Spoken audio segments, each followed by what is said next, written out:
My name is Christina. My name is Mandy. Welcome to Zen Zestful. We're two chicks who really fuck with yoga. What are we talking about today, Mandy? Wellness? Wellness is something we could talk about. Wellness is something we can talk about today. Yeah. Wellness is a big word. And I don't know about you. I'm sick of this word. I'm sick of this word too. The irony being we started a podcast around wellness. It's true. And when people ask me, what is this podcast about? I typically say some combination of like yoga and wellness. The moment I say yoga, they're checked out. Totally. Yeah. Which is why I think wellness, especially with some of the topics we're talking about, really does apply to the podcast, but also what we pursue in our day-to-day lives, personally. And I think the reason I don't like the word wellness right now, and I don't know, I go through phases with it, is just because wellness can encompass so much. And that includes the good and the bad sides of wellness. And when I see the word wellness stamped onto things, I'm kind of like, do you really believe in wellness? I don't know. I'm cynical about it. It's also such a broad word. But also, what the fuck is wellness? Totally. This word that we throw around everywhere. The fact that we need an industry for wellness, and it's such a big industry when literally prior to like 1960s, I'd say it's just called life. It's just called living. You just live. That's true. But I also think we now have more time to but like typically one has more leisure time, quote unquote leisure time in their day to day than you might have in the 1960s. Like, I'm not hand washing all my laundry. 30s, whatever. I don't think they were doing that in the 60s. You know what? Whenever they were hand washing laundry, they did not have as much time. I come from a family of immigrants, and I don't know if other immigrants can relate to this, but we started at an apartment building, and you couldn't have a laundry machine in your apartment building, so we had to use the bathtub because we didn't want to go like across the street to the laundry. That's totally fair. Because it was sketchy as fuck. Yeah. So you just like fill up your off topic. What is wellness? Well, let's get back on topic. So like we'd already talked about, wellness is a big word. We already shared a little bit about what we think it means, but we're going to unpack that a little bit more. Did we actually share what we think it means? Maybe not in as many words. Let's back it up. Okay. Mandy, what do you think wellness means? How would you define it? I think wellness is the state and art of living. Well, no. I think it's when you're in a state in your mind and your body that you're able to handle the stressors of life without letting it take you out. I think that can also be confused with resilience, but I think you can't be resilient unless you're well, because wellness is a state of, to me, living your life where you are healthy, you got your vitality, you're able to manage your stress, your mind and body are functioning at optimal levels, and you genuinely feel good about your existence. Yeah. I don't think it has anything to do with all this other, like all the red light therapy and this and that, like those are tools, but I think at the end of the day, whatever tool you need to get you to that state where you are living your life in a state of wellness. Yes. And you know what? I completely agree with your definition. I think I would even make that idea more succinct by saying wellness is the foundation of which to build your life on. Because, if you're not healthy, you can't go do certain things. No. If you're not healthy, you can't go travel. If you're not eating well, your longevity is going to be affected. Right. I truly think it's the foundation. And I did find a definition of wellness, which, unlike our definition, does not include the word wellness. But why would it? But that actually goes to show how hard it is to define wellness, right? Because when I was thinking about this as we were preparing for the episode, every time I was trying to define it, wellness kept creeping into my definition. So all of that to say, the definition I found of wellness is the state of being in good health, especially as an actively pursued goal. So there's an action behind this desire to live well. Right. Yeah. I think that does go hand in hand with the society we live in now, because most of our external environment is designed to keep us not well. Yes. I think the irony of the entire, like the reason the wellness industry can thrive the way it does is because there's such a need for it, because our external realities and our lifestyles are curated in such a way that you actually really, it is a full-time job to stay well, because everything is almost designed to keep you not well. And that turns into a tinfoil hat conversation. So Totally. Leave that for another episode. I'll add on to that, because I think there's the tinfoil hat route, which not tinfoil hat, is totally factual. No. I was gonna say, on the other hand, like, even just at face level, our society is increasingly created for optimization. So, like, fast food, it's easy to go down the street and get fast food that's not the healthiest for you, but if you're busy, that's an easy option, right? Mm-hmm. So, I mean, or prepackaged foods. Yeah, or prepackaged foods, totally. And I'm all for, meal prep type services that you get, like the fresh food delivered to your home. Yeah. But keeping in mind, those foods shouldn't be made with a shit ton of additives. It shouldn't be frozen meals that you're unfreezing and thawing later. Again, depending on the ingredients in the meals. But you're going into the frozen food aisle at Longo's and you're just buying like a frozen pizza. That's not just a frozen pizza, it's a chemical shitstorm. Yeah. So there's that too. Which is food is a whole other topic of conversation. But the ease of which we can live our lives now, I think goes hand in hand with like how healthy we choose to live our lives. Because it's harder to be healthier because it takes more effort, I would say. So do you think that people now are trying to be more well, or do you think that wellness has just been shoved down our throats so much in the last couple of years that people are checking out of the wellness industry? I don't think people are checking out. I think perhaps some people are cynical of it, because I think it's gotten more steam, and especially as like all of these fancy modalities come about. Like, I'm not gonna lie, if somebody's like, "Oh, Christina, here's a free pass to this spa," I'm like, yeah, sign me up. Like, I love trying all this stuff. But I think when you're thinking about wellness in your day-to-day life, you need to choose things that are sustainable. And accessible. Because how much, like, Pilates is good for you. Yeah. And Pilates, like, great for your joints, great for mobility, great for so many things. But how accessible is it to the average person who's got, let's say, 1 or 2 kids, or a kid and a dog and a family, and, car payments up 100%. The ass? Are they likely to do Pilates classes? Probably not, because a single class is like what, like $50 or something. Like I don't even know. Like it's expensive. It's expensive, especially reformer. Reformer Pilates. I love reformer. I know, but it's so inaccessible to the average person when you start to add in. Okay, let's say you have a gym membership. You also want to do Pilates, so you throw in a Pilates membership. You want to eat clean. You want to, maybe you want to, get a massage every now and then. All of these things start to add up into the thousands of dollars. Yeah, absolutely. And it all snowballs, right? And wellness does mean something different for everybody, right? So for me, for example, I've always had severe anaphylactic allergies. So I've always had to eat, I'll say, quote unquote cleaner than the average person, because I can't eat a lot of processed foods because the world's trying to take you out. Yeah, the world's trying to take me out. Especially in North America, it's always dairy. It's always dairy. It's in everything. Followed up by eggs, and now more people are aware of peanuts. But it's tough for me. So I've always had to spend more money on my food, just because I need to eat in a certain way in order to preserve my life. Somebody maybe is less focused on eating healthy and maybe is more focused on having a million gym memberships, but then they don't have as much time to eat healthy. I don't know. Like, everybody has their own goals and what they want to pursue in terms of wellness. And I think that's part of the broadness of wellness, is it means something different for everybody. Right.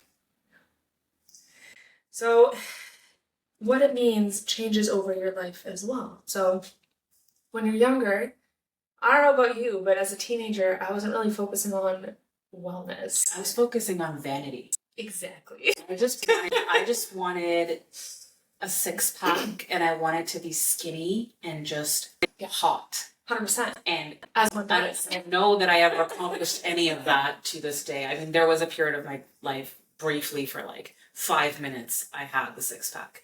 And then I ate like a box of donuts and that disappeared.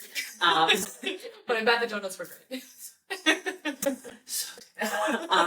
But no, I think that when you're younger, it is about a lot of it is about vanity because you're not thinking about the issues that you're going to have when you're older. You're not thinking about how it feels to get older because that's not your lived experience. Absolutely. They're just trying to be hot and fuckable. Totally. Or whatever your goal. Like at the end of let's be real. Like there's a reason people want to look good, right? But I would say for me, around the age of 27, 28, that really started to shift. Mm-hmm. And it turned more into, because I was a caretaker for 2 elderly people in my life. And I watched, what Alzheimer's did to my grandma. And then I was watching what arthritis was doing to my grandpa. And he was always fit. Like this man was like athletic, took really good care of himself. But despite that, he still got ill. And then I watched pretty much his body fall apart in his final years. And what shifted for me was that I don't want this to be about vanity. I want to live a life of vitality and optimal health for as long as I can because I don't want to feel what he's feeling. And then you just go down the rabbit hole and then everything becomes prevention. And you realize, like, especially now, all the research coming out is the prevention starts in your 20s and 30s. Yeah, absolutely. Yeah, 100%. Yeah. I would say for me, I've always been in sports and stuff, and like that's just always been a part of my life. Then, of course, as a teenager, the vanity set in, and it's nice that I'm already into sports or whatever. But I found with university, it was really hard to keep up with everything. I was super social in university. Yeah. I was not prioritizing working out. I was a swim instructor, so that was kind of my form of movement. I was always moving, but not in the same way as you would like going to a Pilates class or whatever. So I found after I was done my master's degree, I was like, okay, I gained a lot of weight during my master's. It was a 1-year expedited program, so you're just grinding. There's no time for anything. Right. But I didn't feel well at the end of my master's. There was a point in time where caffeine no longer had an effect on me. So I would have 2 Monster Energy drinks were my favorite. I would have 2 of those in a day and I don't feel anything.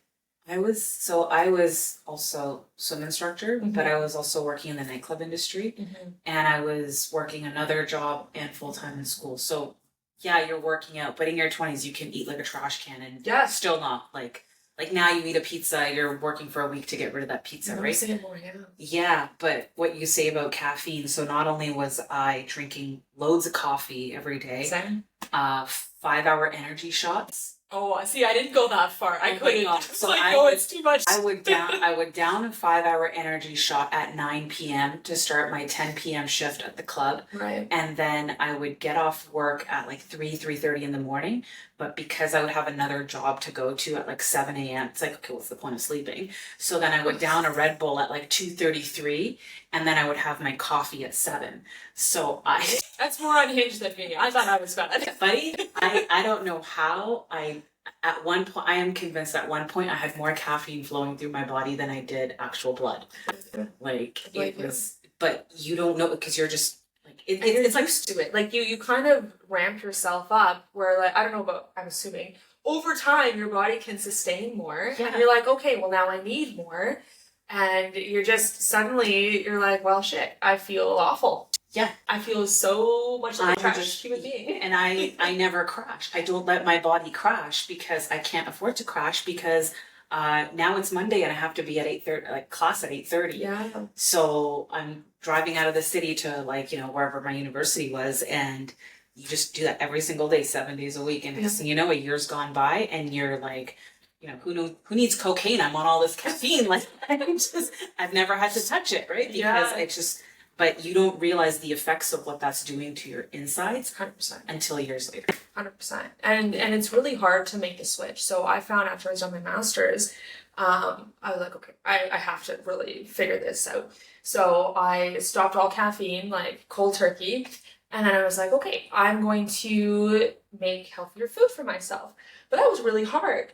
And I guess I had more time after my master's to kind of devote to figuring out what I should make and Googling recipes or whatever, but it was hard because my body wasn't used to healthy food like that. Yeah. Not that I was unhealthy, like but just like going in a very different direction was difficult for me. And finding healthy patterns, not just in terms of eating, but working out. And then I was struggling because I had no money after my master's. I'm like, okay, I need to move around, but I don't find the gym enjoyable. So going down to my buildings gym was really mentally difficult for me. Yeah. And it was hard. It was a really hard period of time. Why do you think wellness is so important to a society? Like, why do you think wellness is just so important for people? Why can't we just live however?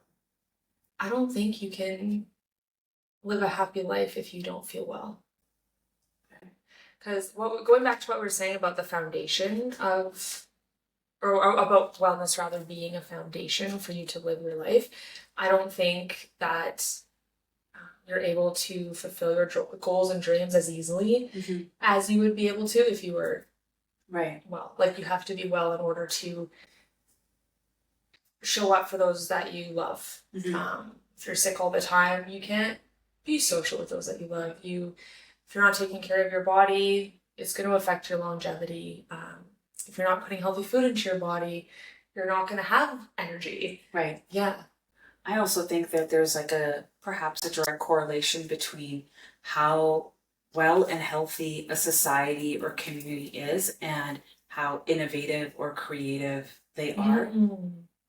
As a people's, like, you look at that documentary, the Blue Zone. The Blue Zone. Yes, I'm going to a Blue Zone in May. Oh, congratulations! Sardinia. Good for you. I'll report back. Okay, you let me know how it is, and then I'll go by land there, and then perfect. But I do think how do you become creative and innovative, or even feel inspired to do anything if you inside your body and your mind are stuck in a state of survival mode? Absolutely. I wouldn't think about, like, when I was living as a very miserable person and not well at all, and just trying to get through whatever goals I had set at the time, I wasn't thinking about like anything outside me. I wasn't thinking about the rest of society. I wasn't thinking about the world. I wasn't thinking about how I can make the world a better place, because I feel like shit. Yeah. So I do think that there's something to be said about that. I also think that you do become a burden on the system when you're not well, and knowing how our current system is doing, like how our healthcare is like holding on by a thread most Very days. Reactive at best. Yeah. Not proactive. No, and depending on where you live, like if you live in, like we're blessed that we live in the, like around like a big city, there's like multiple hospitals to choose from, so you can get other opinions. But if you're in a rural area, and your closest hospital is, let's say, 45 minutes to an hour away, it'd be in your best interest to lead a well life, a healthy life, because who are you really relying? Like, are you going to rely on the system to take care of you? Because the system, I don't think, is designed to take care of anybody. I would agree. It's I said, it's reactive. And I remember realizing that as a young adult, because growing up, like living in Canada, everything is very much like, oh, we have universal health care.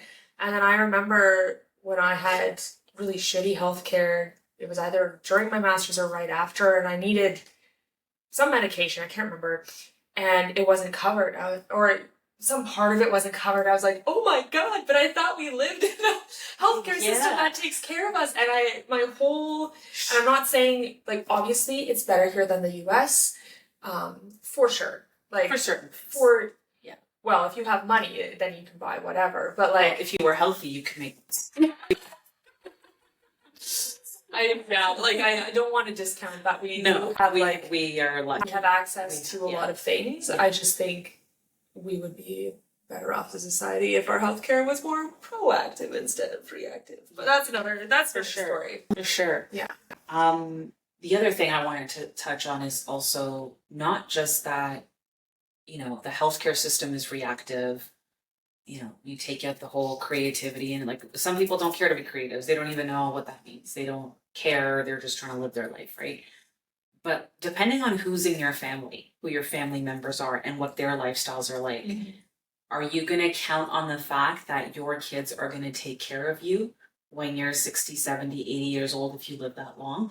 And also, how do they work full time and take care of you? Because you look at the cost of having a full time nurse around; it's almost like $20,000 to $30,000 a month. Yeah. So are you gonna have that one PSW show up once a day to maybe bathe you, and then they can't cook for you? So who's giving you, like, you know what I mean? Depending on what health issue takes over your life, like these are things that I don't think a lot of people think about, because health problems are like a problem for the future. But it's like, you could just be walking, minding your own business, boom, you got a stroke. Yeah. And your entire world. Wow, that's crazy. Yeah. In his 40s, his early 40s. I remember, like, one of my really good friends at 32 years old, he had a heart attack. And, you know, fairly healthy, active person. But you don't think, I'm going to have a heart attack at 32. That's a problem for, like, old people, right? You don't think about, I'm in my 30s, I'm going to have a heart attack. Another individual that was, I would consider an acquaintance, friend of a friend, and he, same thing, living off Red Bulls, living off like Monster Energy, caffeine, but also drinking a lot. Very fit, very active in the martial arts world, walks home one day and just front lawn, boom, dead. Oh my gosh. And same age as me. And I'm sitting there going, oh my God, so this is not, your next breath is not promised. No, it's really not. So, and that's a huge part of how I live my life, because I've gone through many things in my life, and that is a reoccurring lesson that I learned. And to what you were saying about health problems, my dad had a stroke when he was in his early 40s, and it was from stress. So he was working in a company and there was a lot going on, and it's funny how he was doing work trips this entire week. He had a stroke, just happened to be home, and the day he got home from all of this work travel, he had a stroke. And it was a huge miracle how he recovered, because the hospital that was nearby us where he was taken to had a new stroke program, so he got really fast care, which is important with strokes. Yeah. And now, like, if you were to meet him, you'd have no idea he had a stroke. I have no idea. You have, no idea. You have met him. Yeah. And he does have a reading disability that stuck with him, but there's a whole bunch of aids for that. But yeah, it's a very young age, because when you think of strokes or heart attacks, like you were saying, like, we think, oh, that's old people problems. Oh, kids will take care of us when we're older. And to speak to that point too is, what if you have shitty kids? What if you have shitty kids? What if you don't have kids? Like, I think a lot of people are like, oh, my kids will take care of me. It's fine. But what about your kids? Like, so what about their lives too? Well, I was taking care of my grandfather, right? And my mom and I were working together to do that. And I work full time. She works full time. Yeah. And he's at home. So we're having to move our schedules around, and he can't be left home alone. So, you know, you're depending on who your kids work for. I'm blessed enough that I worked in a place where they were very, very accommodating and very, very understanding about what I had going on at home. But let's say you work in a place that isn't like that. Do you go get a new job now? Like, how much time can you take off? And now let's say you have to take leave. Now you're getting paid less to be a caretaker. So you are, in a sense, how you live your life and the choices you make for yourself, if you have kids, has a direct correlation on their life. And also, I think it is kind of selfish to think that, you know what, I'm going to treat my body however I want, because this is not even going to be my problem. Someone else can handle this. Yeah. But you have to live in your body. And the one thing I hear from a lot of people is, like friends of mine, right? Well, we're all going to die anyway. So what does it matter? I'm like, I'll smoke. I don't care. I'm going to die anyway. Yeah, we're all going to die. That's guaranteed, right? But do you want to suffer on the trajectory to that inevitable death? Or do you want to live a good life where you're actually enjoying your time here? Totally. And you're not falling apart and in constant chronic pain from the issues that you've created? Because what you are creating is most of the time reversible and preventable. Yeah. Majority of the time. Yeah. There are some things that, you know what, you got cancer, it sucks, but there's only so much you can do to prevent that from happening, right? But the things that you can control that are going to be, more serious things if you don't prevent them or control them, like your type 2 diabetes, like your heart conditions, like your high blood pressure. Sleep apnea issues. Yeah. Like that's a huge one. That like your inability to sleep properly is going to lead to so many other health ailments. So I think it's selfish to think that somebody else is responsible for your health. Absolutely. Yeah. And you mentioned the word suffering, and because I am who I am, I need to bring yoga into things. Of course. And what was the point of this conversation if we don't try to get into this stuff? Exactly. I wanted to share Patanjali's definition of yoga, which is the cessation of the fluctuations of the mind. And his whole idea of yoga is to cease suffering. That's the idea. The idea or the definition of yoga being the union, it came 700 years later after he had that original definition, which is to disperse suffering in our lives. So it's interesting to me that now yoga is, and we've talked a lot about this, but now yoga is very much a fitness form, and a lot of vanity. Sometimes, like it can feed into the vanity of having a yoga body or whatever. Well, it's feeding into your ego too, right? In the ego, that's the ego. But at its very base core foundational level, it's about ceasing suffering. Not to be confused with the suffering that you do need. Like the fitness, for example, like running, fitness, weight training, there's types of suffering that are good for you that you need to propel you forward. Yes. And then there is suffering that we create unnecessarily through our minds that is not based in reality. Exactly. Yeah. And that's when you were talking about health issues that people bring on themselves, that is self-imposed suffering. Yeah. And obviously not in every case, not every health issue is suffering we bring upon ourselves, like my allergies. I would really prefer not to have them. I would prefer you not have them too. Thank you. There's so much food I can't eat. Exactly. Bar for the line to kill me. I wanted to order eggs this morning. I settled for a fucking smoothie. Thank you. I love you. But no, the suffering that Patanjali wants us to let go of is the suffering that is self-imposed. But he also makes point in his sutras that you have to go through all of these layers of work on yourself in order to get to that point of not suffering. So you have to move through these different phases, including the 8 limbs of yoga, which we will talk more about later. In another episode, we'll map it out. But we have to do the work in order to get to that point where we're not suffering and we can be unattached from those things that do affect us, be the positive or negative. It's like peeling an onion. Yeah. Which I wouldn't really want to do. But no, I could find what's something else you could peel. Ogres are like onions. Do you remember that from Shrek? You remember that? Yogurts or humans are like onions. I just pictured that. Because he's walking through the nice little field. Yes. Or the flower. I think he's like, no. Sorry. I just was transported to my childhood. Profound thought. I'm so sorry. It's okay.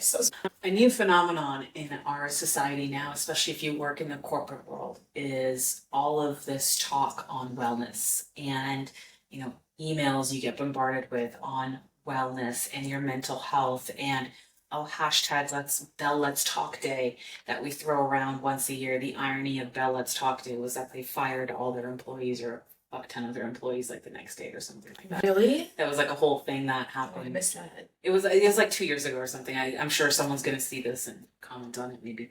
But yeah, you have things like Bell Let's Talk Day, mental health newsletters. Oh, we offer this, we offer that. Yeah. Talk to somebody. Here's what's the EAP line or whatever, right? Yeah.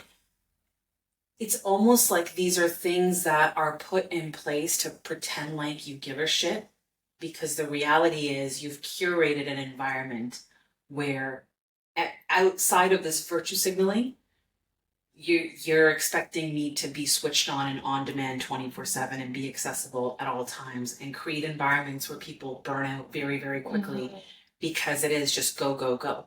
And we've shifted from this world where, we're supposed to be available at all times. And how dare you not respond to my email that I sent you at 3:30 p.m. on a Friday and it's 7 a.m. on a Monday and I haven't heard from them yet, right? I think that adds to a lot of people's stress now, because think about it, back in the day, you had to call a landline to get in touch with somebody. Yeah. And if they weren't home, you have to wait till they call you back if they have caller ID, or you leave them a voicemail. Yeah. And go back a couple of years prior to that, you had to mail a letter to someone if you didn't want to pay for long distance phone calls. So before that, you had a telegram, and before that, you probably had a fucking carrier pigeon.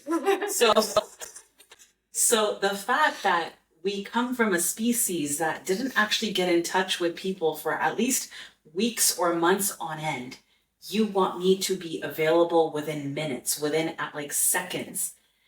Is that not supposed to have a toll and keep somebody who is maybe prone to high stress, like on edge at all times? You're just on edge at all times. Don't get me wrong, there are times where I open my inbox like a Monday morning and I'm like, what fresh hell is gonna await me today? Yeah. So I do think that there's something to be said about workplace, and that's just one workplace. Think about all these other places where people work high stress jobs. Yeah, and I think as well, like, there's a lot of ways to do wellness in a workplace.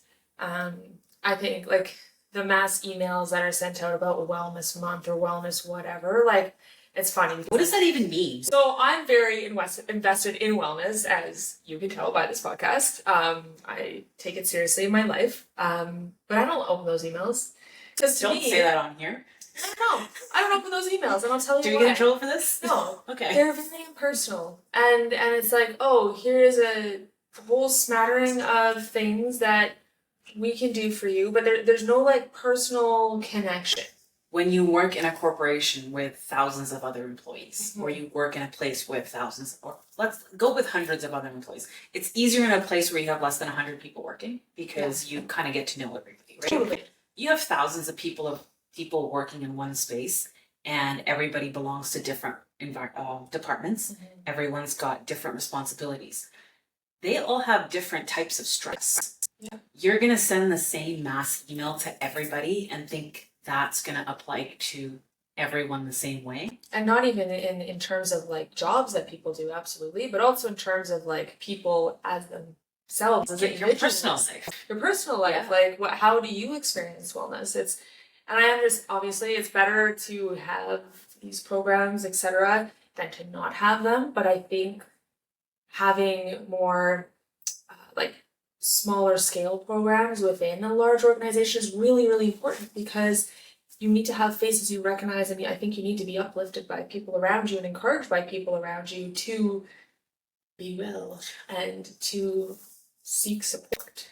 I think the question then is the purpose of these emails virtue signaling, or is it effectiveness? Because if you've recognized that your employees are stressed, you've recognized that you've created some kind of corporate hell for these people, and they're all miserable, and they're not happy, and morale is low. Now, are you trying to get rid of that problem and make it better for them? And how do you measure how effective that is? Yeah. And is sending an email to 4,000 people saying you've done your part, or do you scale it down? And then, exactly what you said, make it more personable to the individual, either the departments or the people that are working in those areas, to tackle what the issues are that they're facing. Totally. Returning back to the idea of yoga in the wellness space, Mandy, what are your thoughts on the goal of yoga being wellness? Do you think that's accurate? No. Me neither. No, because for the number of years that I've been on this yoga journey, in the beginning, I mean, why I was doing it has changed over the years, and my relationship to it keeps evolving, and then we take a break and then we come back. Yeah. I don't think the goal is wellness, and I also don't even think the goal is peace. Mm-hmm. I mean, yes, it's a component of it, but I think that when we discuss the 8 limbs of yoga, it'll map out the entire picture of what yoga is. I think certain components of yoga can aid you being well in life. I agree. But I don't think the goal of yoga is wellness. I think yoga is a tool to guide you through your human existence. Exactly, which goes back to the Patanjali definition of ceasing suffering. And also with Patanjali, his goal was Vidya Mukti, which is liberation from Vidya Mukti. Vidya Mukti. Setting up. Vidya Mukti. Vidya Mukti.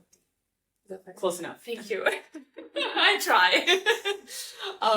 But that's liberation from samsara, which is the cycles of birth and death, and life and Samsara.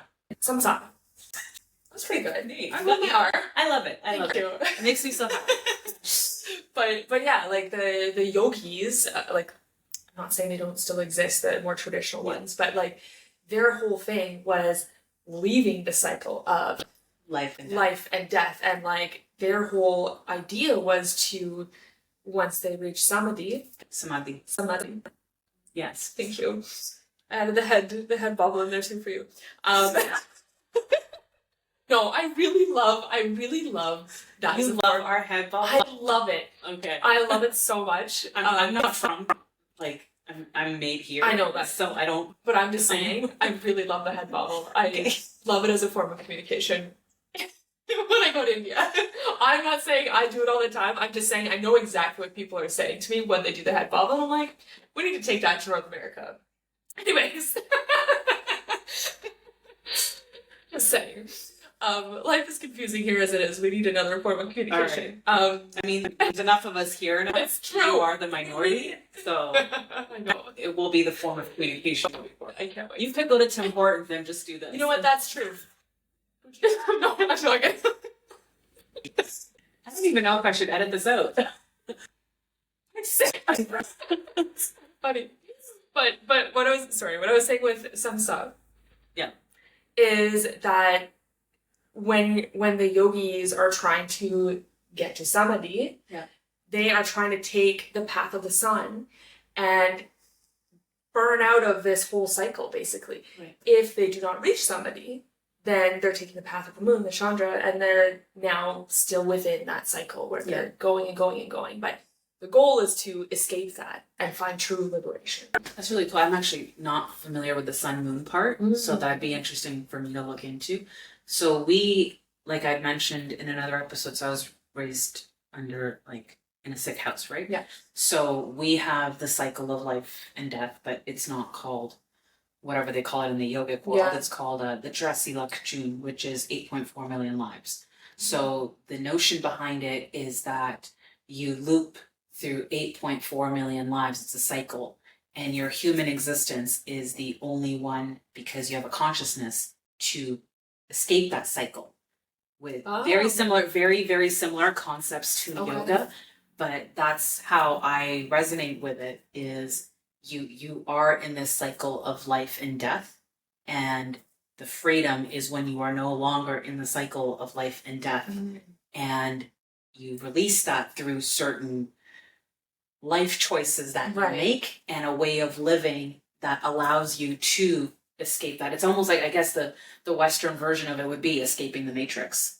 We touched on it a little bit earlier as well, but throughout our lives, we're going to have to change how we experience wellness. We're not going to experience wellness as the same way as we do in our 30s, as we will when we're in our 50s or 60s, right? And this idea of impermanence is a really big one in Eastern religions as well. So including Buddhism, as well as yoga. And that's okay. It's okay that things are impermanent. I think very much in our North American culture, especially in the wellness space, there's a lot of focus on achieving a goal, a body, a diet, everything, where you're just this like ethereal being. And like, I think when we think in that mindset, we think, oh, that's the end goal, and it's going to stay that way. Once we reach that peak, we've done it. We are well. And now you got to maintain that.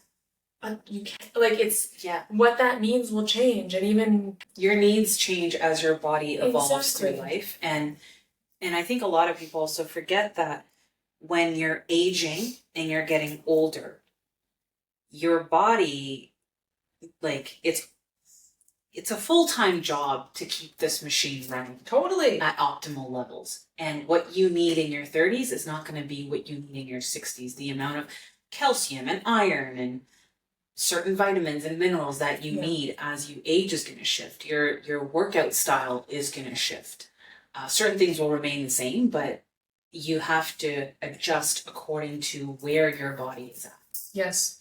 And to take it back to the sutras, impermanence is the path of liberation, because you're moving through these different phases, and you can even think about it as moving through your different phases of wellness too, right? You don't have to think about it the lens of yoga, but as you move through these transitions and these fluxes and these ups and downs, you're still working towards your goal of being well, or whatever you want to call it. You're still or being healthy, finding longevity, whatever, but it's impermanent. It's changing all the time, and that's okay. That's in yoga, it's the path to liberation, because you're seeking the best version of yourself the whole time, and that's not always going to look the same. It's not always going to be easy, but that's your goal, isn't it? If you're interested in this well-being world. Right. What's fascinating about that is if you look into Stoicism and you look into philosophy of the ancient Romans and the Greeks, they talk about, now I'm going to get this wrong, so I'm going to have to look into who actually said it, but life is flux. I can't remember if it was Socrates or Plato or one of those folks, but they said life is a constant state of flux, because if you are not changing, you're not evolving, and nothing can stay the same.